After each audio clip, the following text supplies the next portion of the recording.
జామున లేచి మోకాళ్ళను వంచి చేతులెత్తి స్తుతి చేసి నన్ను నేను మరచిపోయి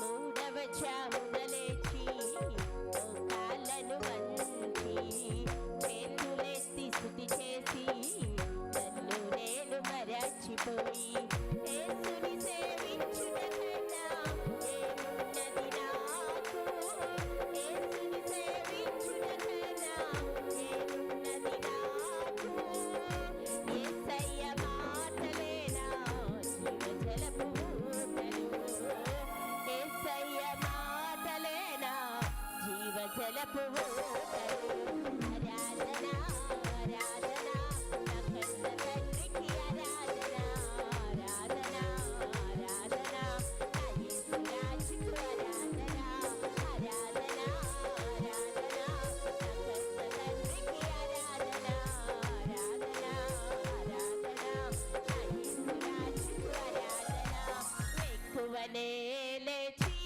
యేసయ్య పదాలు పట్టే వెలుగెత్తి కైలతో పదాలు కడిగి ఎక్కువనే లేచి యేసయ్య పదాలు పట్టే వెలుగెత్తి కైలతో పదాలు కడిగి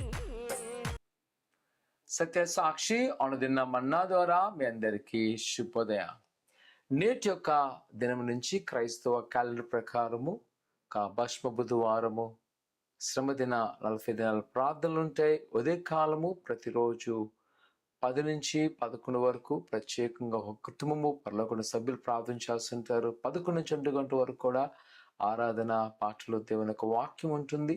మళ్ళా సాయంకాలము 5:30కు లెంటి ప్రార్థనలు గృహ కొడుకులు ఉంటాయి. ప్రతి వారు ఉదయకాలము అలాగే సాయంకాలము అవకాశం వారు పాల్గొని మన ఆత్మీయ జీవితాలు మనము నూతన పరుచుకుందాం. నేటి సందర్భంగా బలపరచబడుతున్న మాట యోనా గ్రంథము 3వ అధ్యాయము 5వ వచనం.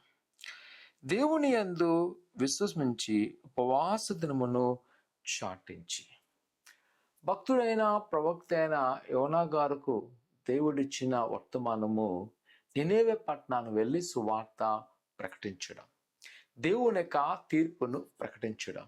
అయితే యోనా గారు నిరాకరించినప్పటికీ మరలా వెళ్ళి ప్రకటించగానే అక్కడ వారందరూ దేవుని యందు విశ్వసించంట రాజు మొదలుకొని సామాన్యులకు ఆఖరికి జంతువులు సైతము వారు ఉపవాస దినాలను ప్రకటించుకాను.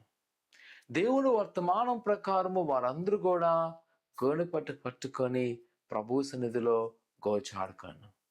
వారి విశ్వాసము దేవుడు వారిని ఏం చేశాడంట, ఆ యొక్క దుష్టత్వం నుంచి భయంకర పాపం నుంచి వారిని విడుదల చేశాను. ఉపవాసానికున్న బలము, ఉపవాస ప్రార్థనకున్న మరొకటి ఏంటి అంటే మరలా మనం తిరిగి కట్టుబడ్డాం. ఈ లెంట్ సీజన్లో ప్రాముఖ్యం ఏంటంటే మనము దేవునితో నూతన పరచబడ్డాం. మన సంబంధాలను తిరిగి కట్టుకోవడం. కొన్నిసార్లు మనము ఈ లోకపరములో పడిపోయి ఆకర్షణతోనో లేకపోతే ఈ లోక దిగులుతోనో పడిపోతున్నామేమో. అయితే ప్రభు యొక్క లేఖనం ద్వారా మరలా నూతన పరచబడ్డము. మరలా మనకు మనము ప్రభువులో వర్ధిల్లము. ఇప్పుడు ఎక్కువ మాతే ఈరోజు నువ్వు ఆరోగ్యత ఉపవాసం లేనప్పటికీ ఉపవాసంతో పాటు ప్రాముఖ్యం అంటే మనము మన సంబంధాన్ని దేవునితో నూతన పరచుకోవడం.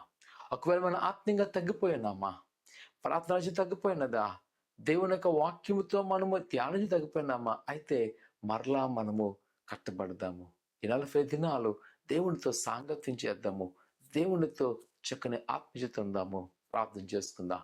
పరిశుద్ధుడా ఘనమైన దేవానికి కొందాలు. నీ బిడ్డని వారిని జ్ఞాపకం చేసుకోండి. అనే దినం నుంచి ఎవరైతే నీ సందులో ఉపవాసముండి కోచాడుతుండగా ఆనాటి నినేవే ప్రజలను రక్షించిన దేవా, వారిని క్షమించిన దేవా, ఈరోజు నీ కుమారుని కుమార్తెలు మీరు దీవించండి. వారిని రక్షింప చేయమంటున్న దేవానికి ఉన్నాను. నీ కృపాక్షాలు నింపమంటున్న దేవానికి ఉన్నారు. వారికి కొదులు వారికి ఆటంకాలు యేసు నామమున తొలగించమంటున్న దేవానికి ఉన్నారు. దేవాని కృపాక్షములతో నింపి బలపరచండి. ఇదిగో ప్రభా, మరొకసారి నీ సన్నిధిలో మొరపెడుతుండగా ఏదైతే మేము కోచాడుతామో వాటిని నెరవేర్చి ఆయన నూతన కార్యాలు చేయమని ఆయన ఉపవాసం వారిని శక్తి బలాన్ని సమకూర్చండి. ఇక ఉదయకాల సాయంకాలం జరిగే ప్రార్థనలైనా మీరు దీవించి ప్రతి వారిని వాడుకోమని నమ్ముతున్నాం తండ్రి. ఆమేన్. ఆయన నమ్మకించండి. ప్రభువుని పట్ల గొప్ప కార్యం చేయను గాక. ఆమేన్.